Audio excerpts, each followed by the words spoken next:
Hello, ladies and gentlemen, boys and girls, children of all ages. It is me, Dukect, back with you once again. How are you doing this Thursday evening? Woo! I'm feeling good, feeling positive, feeling great. And this lovely Dukect podcast. Let's get into the Ring of Honor review. And there is some stuff I didn't catch. Let's say the first is a TV champion, which surprisingly opens the show, as it was Matt Sydal defending, Matt Sydal going after Samoa Joe's television championship match. It was a bit hard hitting. It was back and forth, and Matt Sydal did some, his aerial style versus Joe's more grounded stuff. Good stuff all around. It was short, but I think it's sweet because I think, by the way, Samoa Joe wins after, again, the muscle buster, and they're saving. I think Death Before Dishonor is coming up. I think they're gearing up for Samoa Joe versus Mark Briscoe 2, and I can't wait for seeing that. Samoa Joe winning that, and then the third one, the third match being maybe a nice stipulation match. This was a good match. And then next up after that match, we had a very, the big boys came out to play. As you had Nick Camarado taking on the House of Heathens, Demos, with Till Piper. This was actually surprisingly decent. I like these two. These had some good chemistry with each other. Both of them had some good chemistry with each other. Action, I wish there was a little more time. I think Nick Camarado is getting better. I think Demos showed some really good strength here. I'm hopeful because I want to see them do it again, because it was a little clunky. It's clunky, but when it was right, it felt really good. And I think, I hopefully these two get together again, because this was a fun little matchup, as Nick Camarado gets the big victory as cheating, as it were. It was a decent match.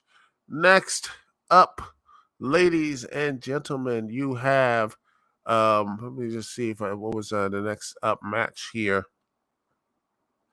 You have let's see. I believe the next match was,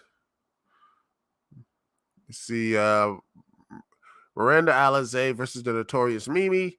I think that was a decent stuff here. I think Notorious Mimi always surprises me when I think she's really good, and I hope they keep her around. Miranda Alizé's fine. I think she's okay. I think she doesn't come up with much of a reaction, which is, I'm always a little bit worried about that. They come up with real silence, and the only time they get any type of Miranda gets any reaction is when she goes into the ring, which, I worry a bit. I'm like, they send it. People send it when the stuff happens. There's reactions, there's boos and cheers. I do worry that there's no reaction when they go to. Is it the theme song? I don't know. But yeah, she wins, and but right here, this got the crowd up.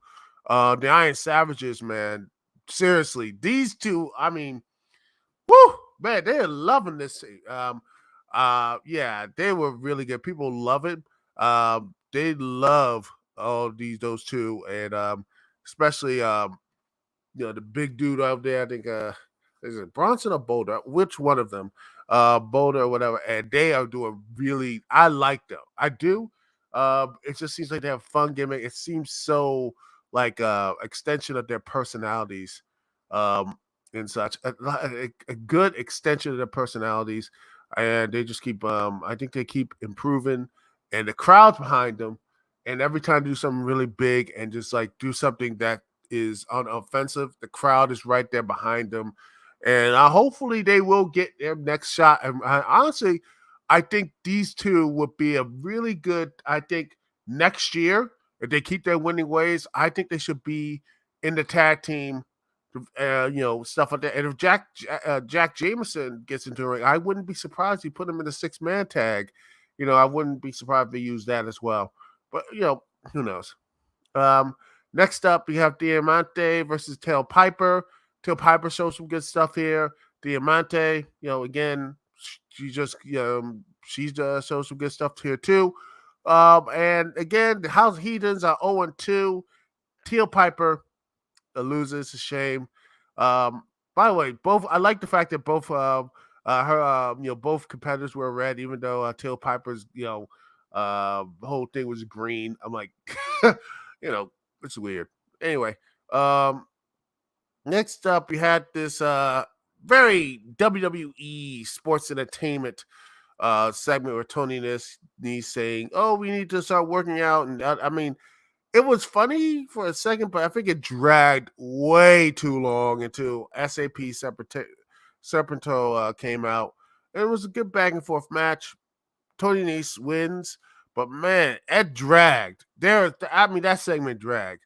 They need to cut that segment down, man. And personally, it's just me, but I think this show would be better off if it was just an hour and 15 or 20 minutes instead of just because honestly, the show, I feel like it's just the matches for the matches' sake, and there's a lot of I want there to be more focused Ring of Honor. Give me an hour 15, an hour and 20 minutes show than like a 2 or 3 hour one that just feels like the 2 hour and 15 minutes because the show just start losing gas. And that's the problem with this with Ring of Honor on Honor Club is that there's no, I mean, when there is, and I understand there's no limitations. You can do all this other stuff. That's nice. I like it. But in some cases, I think it's good. But the problem, I think they need to be more tighter. Like, okay, hour 30 minutes. Bing, bam, boom. Done. I'm happy. I'll be happy. I think most people will be happier with that. I think most people would be happier with that as well, personally, in my personal opinion. That's why I feel like the Ring of Honor needs a little more tight. Make it more tighter, and you will see a better product, in my personal opinion. Next up, then, it is the Proving Ground match as, one of my favorites, Trish Adora taking on Athena.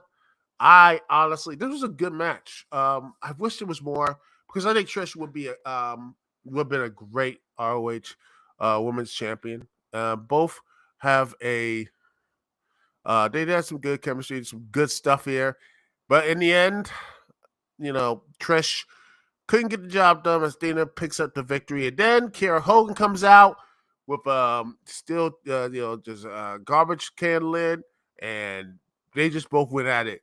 Athena hits a garbage can lid on Kiera Hogan, and Kiera Hogan comes back with it as both as both are taking out security, and then then the segment ends as bam.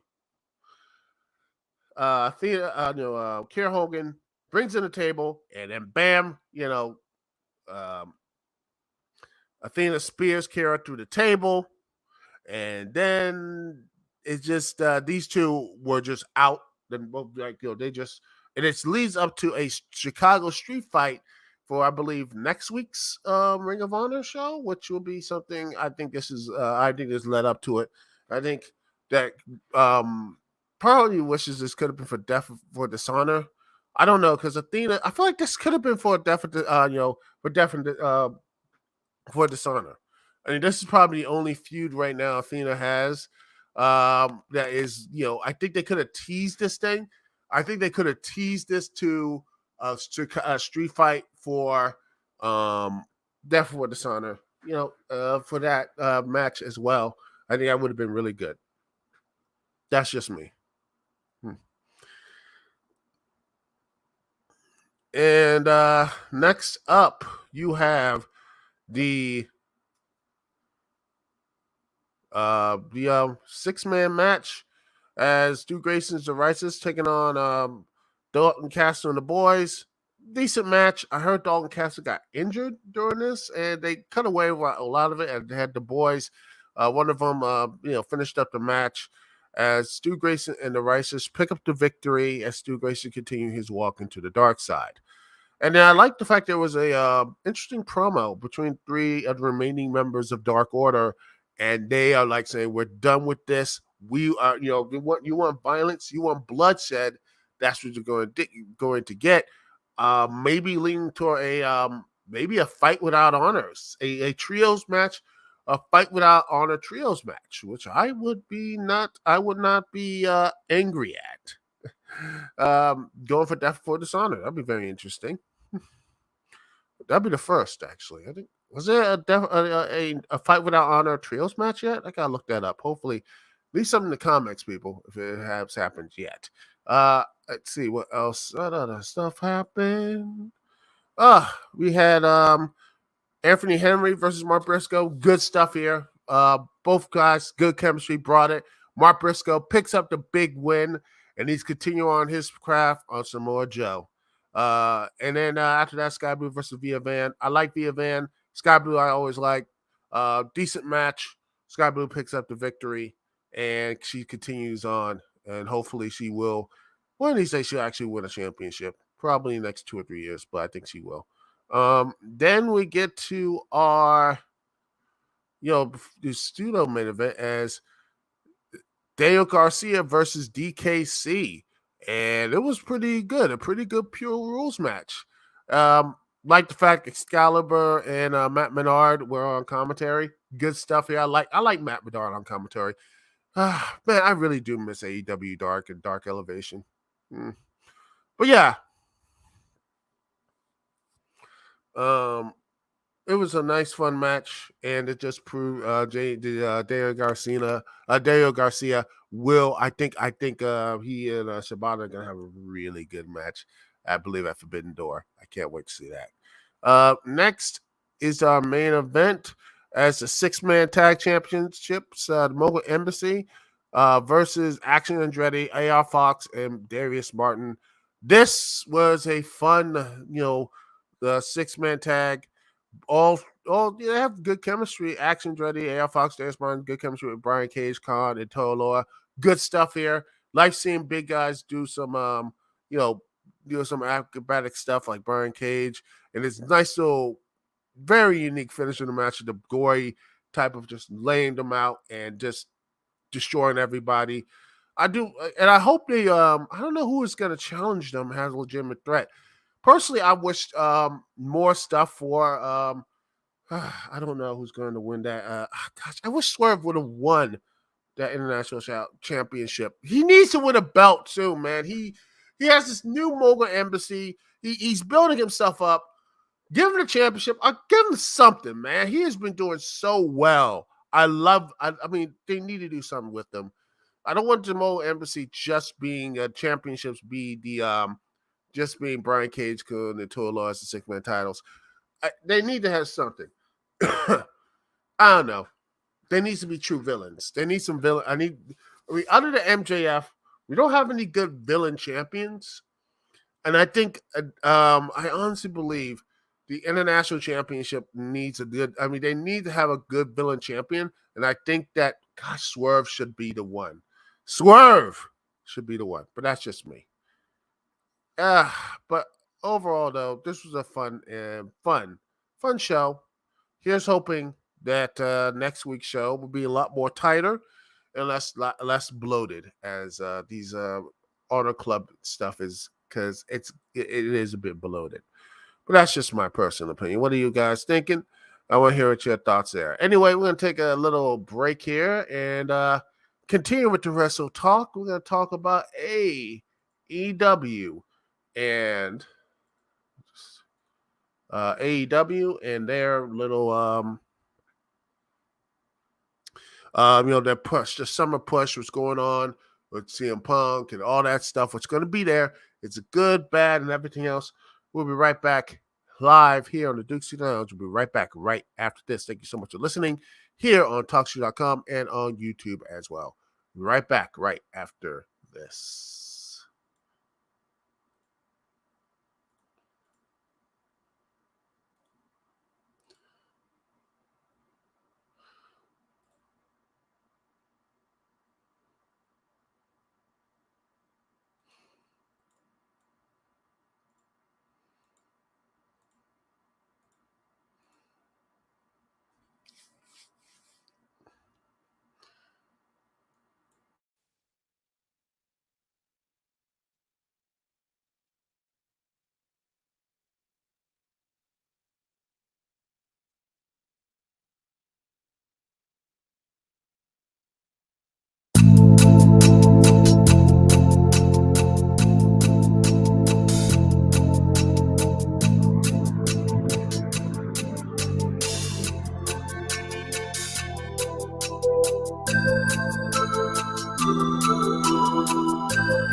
And we're back, ladies and gentlemen. Before we do anything else, we'll talk about AEW first. But there's a bit of breaking news, ladies and gentlemen. You know, a little bit of breaking news about something like this. Breaking news of this huge thing of, let's see if I can share this tab here. Brandon Thurston. This is interesting. It was like interesting news there. So Judge Edward Delvania denies WWE motion to dismiss MLW's amended antitrust complaint.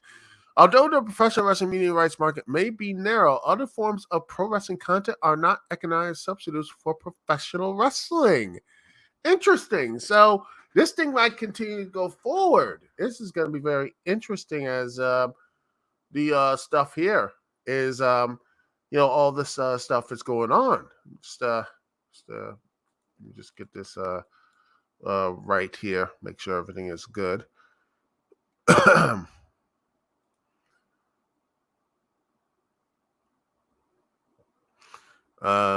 Also, let me just start sharing this here. There it is. Here we are. So, and then he also treated here. Obviously, this is advanced MLW's case. This may pressure WWE to reach a settlement to avoid discovery and trial. And what's the timeline for discovery and potential? He's trying to find out what the timeline is for discovery and potential trial. Woo, boy, this is going to be very interesting. Because if they can discover and find some of that stuff here, it might be some interesting stuff in the future. Some very interesting things if they can find out. Who knows? I thought this court case would go away, but now this might be going forward. And if it goes forward, they might sign some interesting stuff later on. Who knows? It looks very exciting. But yeah, speaking of things that are exciting, let's talk a little bit AEW. And there's been a lot of exciting things here. Some good with the whole all-in stuff, which is good, selling massive amount of tickets. Forbidden Door, that looks good. The card looks great. And there's some bad. Say CM Punk coming back, or and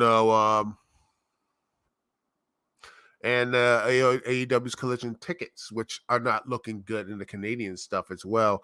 I think the reason, and honestly, to me, there's a bit of issues there. And the summer plans, I worry because there's some good stuff plans and good stuff looking to be plans, but it does hinge on a couple factors. I believe it hinges on CM Punk. his stuff here, CM Punk, how they're going to treat the Elite, because I think they're coming closer to signing a big deal with the Elite. That is Kenny Omega, the Young Bucks, and Heyman Adam Page. They've been really hammering it home, trying to do it, so getting close. Hopefully that means they are, because again, they're probably going to be really good in the summer. I can't wait for that stuff to continue on. The feuds and everything else, and losing. They only lost one EVP to WWE. I hate to see if they actually lose another one as well. So who knows?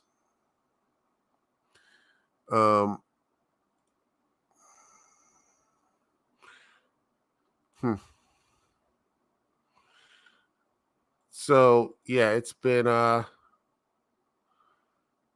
this is again this whole mess and such, because I think the whole CM Punk stuff has been handled pretty poorly,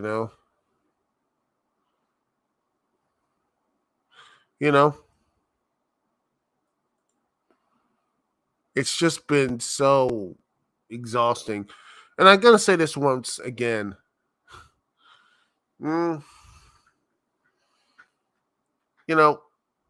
again, I think that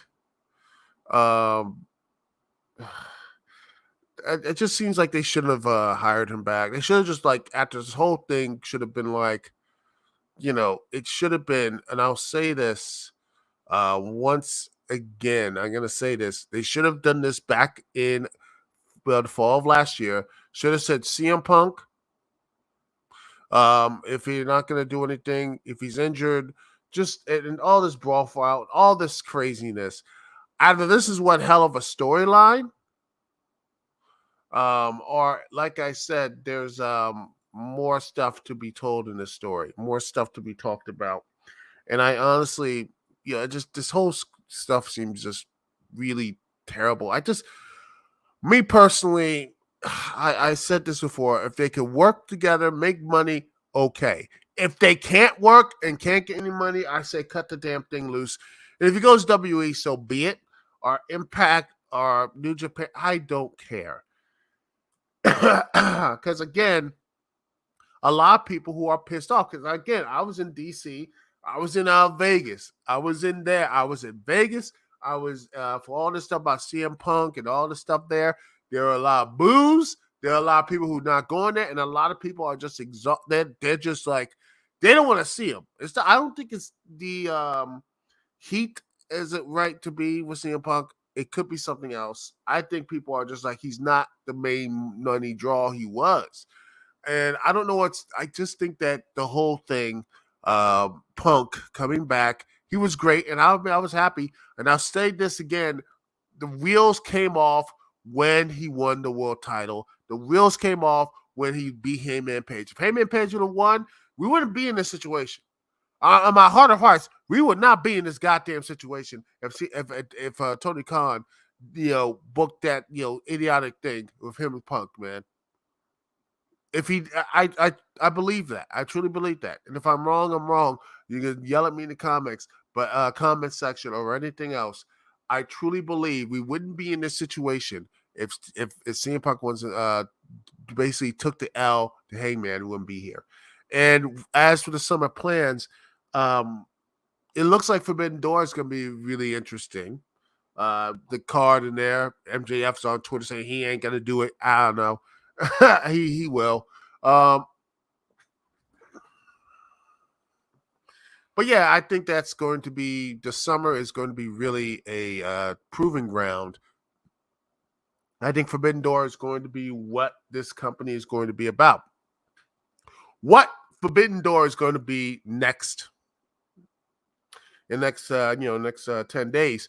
What Forbidden Door, if things look good for Forbidden Door, which hopefully it is, and all the stuff and the Heart tournament and everything, if that does well, I truly think that it's going to be could be a really good summer. But the question is, are they going to get enough people to go, say, AEW Collision? Are they going to go to, this type of stuff with women's championships? I mean, I hope Tony Storm could be better buy All In. I want to see that. That's going to be great. And what's going to be about that next couple of weeks?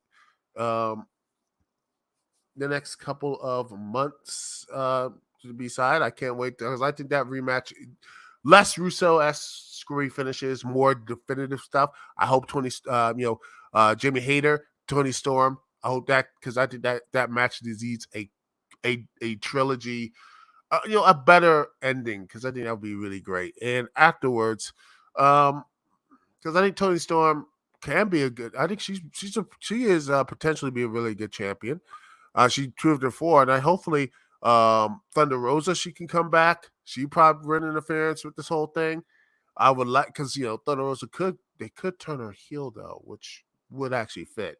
So hopefully her back and everything else is 100. I want Thunder Rosa back as 100%, and she can have that big championship run that she needs to, and have that stuff here. I mean, heck, give me that. Ooh, that'd be nice. Hater, Rosa, and Storm.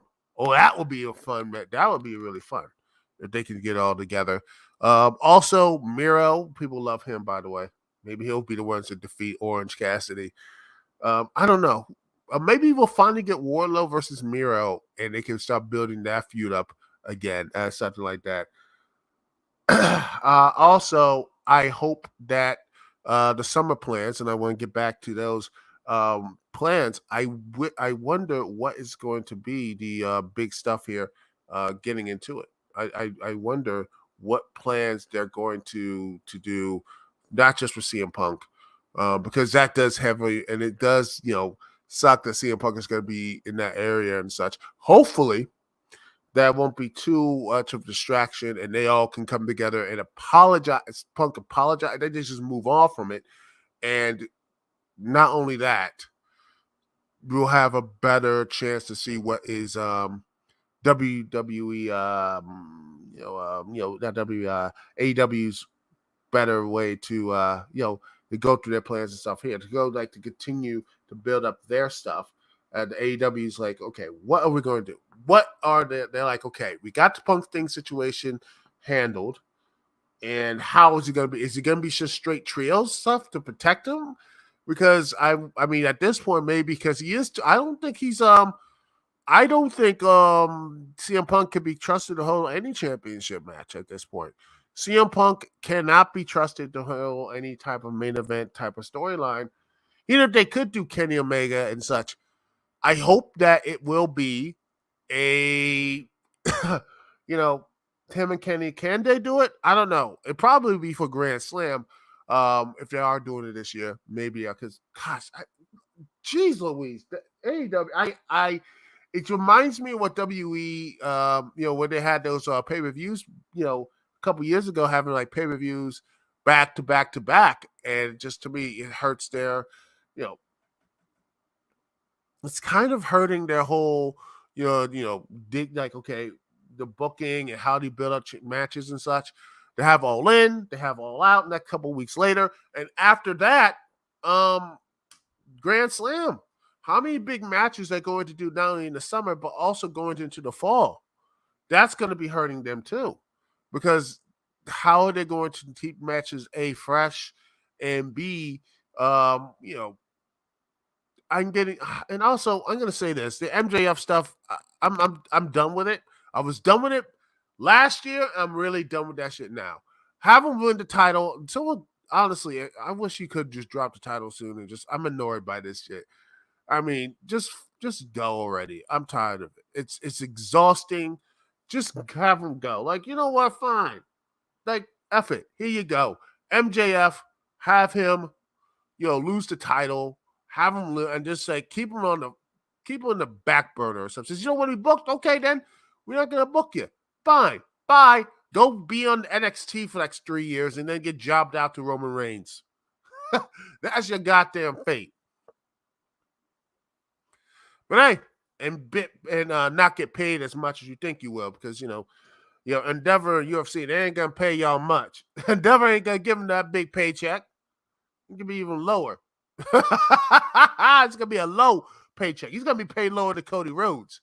I personally believe that. But hey, that's just my personal opinion. But that's just me. AEW has a very interesting summer stuff. MJF's storyline, I'm just exhausted of the deal of 24. I'm just tired of it. I want him to lose that title soon and just have him go away. Because I just like it's just getting he's good in the I mean, heck, I love his stuff with Adam Cole. Now he's fine in getting the ropes, but it's just him talking, yelling, and screaming. It's just exhausting. It's exhausting. It is exhausting to do this stuff like, oh gosh, shut up. You're not that interesting. Swerve is interesting. All right. He's more God, Swerve is more interesting as a villain than MJF right now. And I'm just like, dude, put him in the world title picture. And the way and the money will show up. Trust me. Put Swerve in that title, give Swerve that AEW championship. I guarantee I guarantee people will be right there watching and being, and such, man. He's just interesting. Swerve is interesting. MJF is, I feel like the only way he can be interesting is when he gets into the ring and when he's not yelling and yelling about his promos and such. It's just becoming way too cliche. MJF is becoming a bit on the cliche side. That's just me. But I want to hear your thoughts on it. I want to hear your thoughts on AEW Summer plans. And yeah, we'll be right back right after this here live at the Dixie Lounge because the next topic we're going to be talking about some Star Wars and honestly them being in neutral. All right. Anyway, we'll be right back right after this here live on the Duke CT Lounge. Thank you so much for watching. Thank you so much for being here. Thank you so much for sticking with me, Duke CT. Be right back right after this.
And we're back, ladies and gentlemen. Thank you so much for watching. Thank you so much for being here. Thank you for listening to me, Dukect. And now, let's talk a bit about Star Wars. The property that has been so, it's been up, it's been down, it's all around. It is one of the most well-known, all the stuff about Star Wars. We all know it, love it, and everything else. We all have our connections to it. Everyone has that connection to Star Wars. And not just for the original trilogy and the prequel trilogy. And I'll put the sequel trilogy too. They have the connections to it, good, bad, or ill. Is that the video games and the other things connected to the extended universe? So many things that tied into it, a conductive, important stuff that was right there. And not only that, but even before the first, before there was stories that were before the Skywalker stuff, before all that happened. I mean, the whole KOTOR and all that these connections to Star Wars and everything. It felt, there was something more alive to it. But now I look at the Star Wars thing, and there's been, and I'm gonna say something that I've been saying for a while, and looking at, say, for example, the newest Star Wars. Let me just see right here. Star Wars Outlaw game. Just this here, which is, it looks painfully generic, and I'm just like, okay, generic, boring, bland, trying to fill in the boxes instead of actually having a good gameplay. Fine, whatever. But to know the one thing it is, it's when I look at the story people talk about, it's set between set between Empire Strikes Back and Return to the Jedi. And I'm like, I sit there and I'm looking at this and I'm like, wow, they can't leave this part of the series alone, can they? I mean, when was the last time we had a game based on a sequel trilogy or around it? I would say Battlefront. I think the Star Wars Battlefront games are legitimately the only thing talked about the sequel trilogy and beyond the sequel trilogy. I think they were around the sequel trilogy, you know. And I look at Star Wars Outlaws and just look at Ubisoft, and it's an open world game again, which at this point has just become a very exhausting thing. And I'm like, I'm hopeful they could do something with the character, because right now it just seems, well, utterly generic. And I honestly, I'm like, I hope that she is going to connect with people. Personally, I wish they could just have like a creative character thing and just like, man, woman, whatever, and just have that. I'd be nice. I would like that. But, it's Ubisoft and generic, open world simulations are their thing now. Hopefully this doesn't come out broken like Assassin's Creed games, which, I never forget those things. Never forget them. It's gonna be very interesting to see how much stuff are they going to put in this game. What they're going to do for this game, but my main point is that there seems to be a stuck in neutral effect. Because look at the movies and the TV shows. No, mostly the TV shows. Andor. Because of we gotta drop the F-bomb stuff. I'm like, no. It just, again, it's in the heart of the Empire. During the Empire and their rapid expansion after, Revenge of the Sith and such. You look at the same thing with the whole Jedi Survivor. During the Empire. The Mandalorian, or whatever. Gosh, the Baby Yoda show. I can't pronounce things. The Mandalorian. Yes, that is taking place right after the trilogy. Boba Fett show right after the trilogy. There's nothing. They're still stuck in the time frame of the original trilogy. In fact, the Obi-Wan show. Remember the Obi-Wan show? That is getting right there in the heart of the trilogy and such. It sits there, and I'm like, I mean, this show, it's either they just really want to remake the original trilogy at this point. They just really want to, they just but start, but they just are so scared to do so. They just can't do it, which is to me really is messed up. I think Star Wars, though, to me is stuck in this neutral place, retelling the same type of stories in the same time frame. They can't go on the future, or they just stuck. They are stuck after the end of the sequel trilogy. I feel like there's nothing else to talk about, nothing else to do, and they put themselves in there. It's always about the trilogy. It's all about they don't have anything on the regular trilogy and such. This is the problem with Star Wars right now, is that they're stuck in this neutral type of, they can't talk about things afterwards.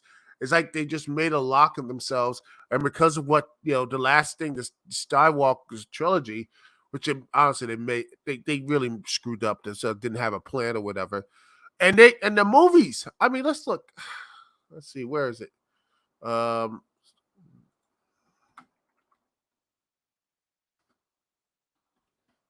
let's see how many. Yeah, let's look at all the. And by the way, we can look at this. What about all the canceled Star Wars projects that were never made, or just really rearranged the past couple of stuff, man? Um, Look at these things. You got Solo, but again, Phil Lord, Chris Miller, they probably made it a lot more fun than the most bland, boring stuff, which nobody, does anyone remember Solo? Mm-mm. There was going to be a movie with Zack Snyder, which I would have been really fun. And he was going to do a similar. Oh, that would have been really fun.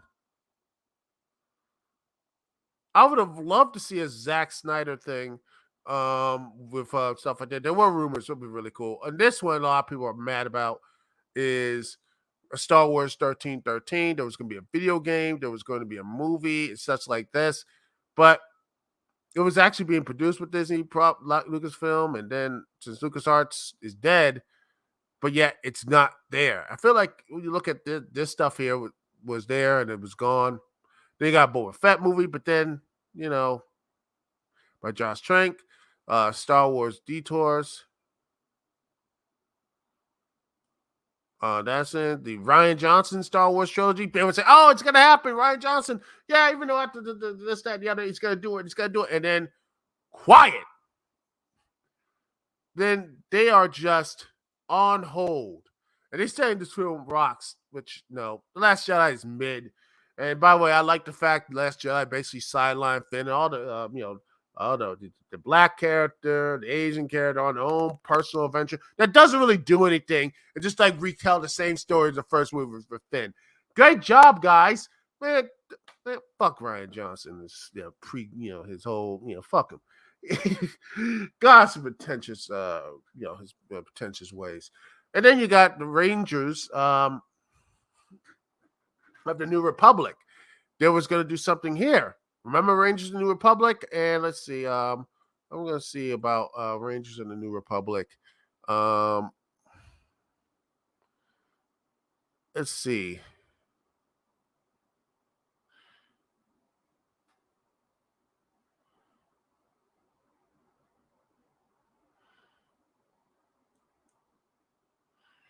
Let's see, movie web right here. What happened to Rangers of the New Republic?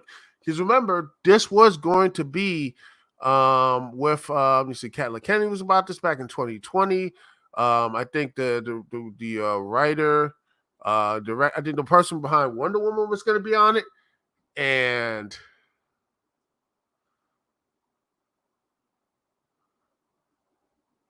it was replaced. It was going to be a team of characters that were going to be doing missions for the New Republic during the mission period after the Return of the Jedi. Oh yeah, Gina Carano, and Yeah, this is again. There's a lot of stuff here, and then again, this is another thing that was canceled. I think there was another one canceled. Let's see. Star Wars was going to be Duel of the Fates. That's gone. The Force Awakens was going to do that, but yet by Mark Arnott. Obi-Wan film trilogy that was going to happen. Oh, there it is. Patty Jenkins Rogue Squadron. That was the talk about. Patty Jenkins Rogue Squadron. That looked like it was going to be interesting. Patty Jenkins wasn't going to, and nothing happened. I wanted to see she was right there. They were going to make this huge thing. Oh, no, no, no, no, no. I don't want to do this. I'm just cancel. Crap. All right. Okay, we're good. We're good. Okay. All right. All right. Let me just try this again. All right. Patty Jenkins, Rogue Squadron. Is it still up, or are we still going to do it? Because let me just look at this. Oh!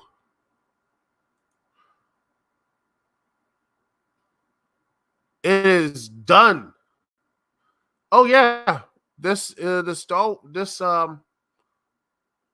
Wow. Let me just share this tab here. The Star Wars production slate, yeah, according to Variety, this is this came out, a couple months ago, and Marvel president Kevin Feige, Wonder Woman director, the Star Wars films from both Marvel, Kevin Feige and Wonder Woman director Patty Jenkins are no longer in development. Yeah, they are going to have the production is going to be late in 2021, which again, and then she said this doesn't know what happened or not. This is again, this ain't Taka Waititi's film. A lot of this stuff is there's been a lot of, again, December 2015, 2 years from now, ladies and gentlemen, they're still trying to produce another Star Wars film. I didn't see anything. There have been no Star Wars films. And again, since anything in the movie slate, it's all been Disney Plus. Yeah, I mean, Rogue One, the original version of Rogue One, Star Wars Underworld, and the Boba Fett movie. There's been a lot of this stuff has been canceled. A lot of stuff has been on the they've been forgotten about. I mean, that's what it is.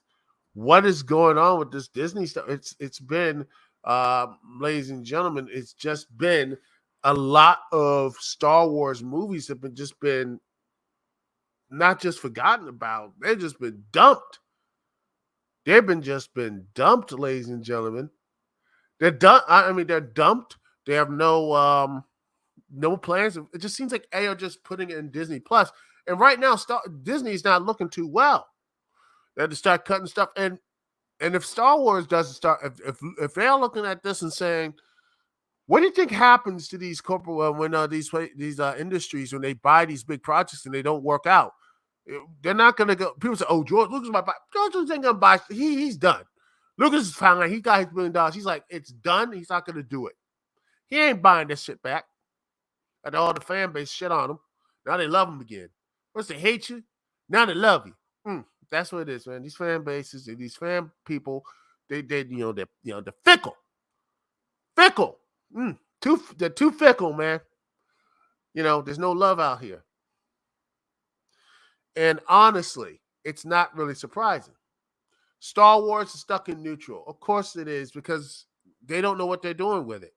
They haven't moved forward ever since Rise of Skywalker. They have been stuck with that mess, and they have not known what to do with it. I mean, at this point, Star Wars, I think Disney has done a really, if I look at it, they haven't done a good, I mean, it's a shame because there's been, good stuff there. I like Andor, even though it's the first couple episodes are really goddamn boring. And I'm not surprised it didn't do well. Because again, you can't make a second first impression. And not just that, all the biggest stuff, and then the controversies in the game side, EA. I heard it too. It messed up so badly. The whole stuff with Battlefront screwed up so badly that they had to take away from EA. They had to take it away from it. They had to take away all that stuff, man. What does that tell you about how they had the bag with Star Wars? They had it, and they fumbled the ball with that. And people are like saying, I mean, they don't trust anything out there. I mean, yeah, the Jedi games and everything else that saved their ass, but they're still have to just basically had to give up piecemeal and restart LucasArts again, and Lucas Games and everything had to restart that up after they basically killed it. They had to restart that up again, and now they're doing they're spreading this stuff around. And again, like I said, nothing on the new trilogy. The only one that is the Lego stuff. That's it. The Lego Star Wars stuff is the only Lego and Battlefront.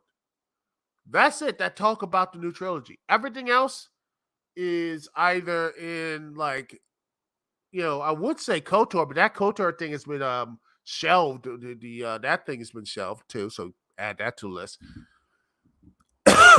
Excuse me. But also the only thing that seems to be selling in the Star Wars movies and everything else in the series, in the video games, are in the original era. Are past the original era. Nothing in the sequel trilogy. What does this tell you about, again, Disney sees the sequel trilogy as toxic.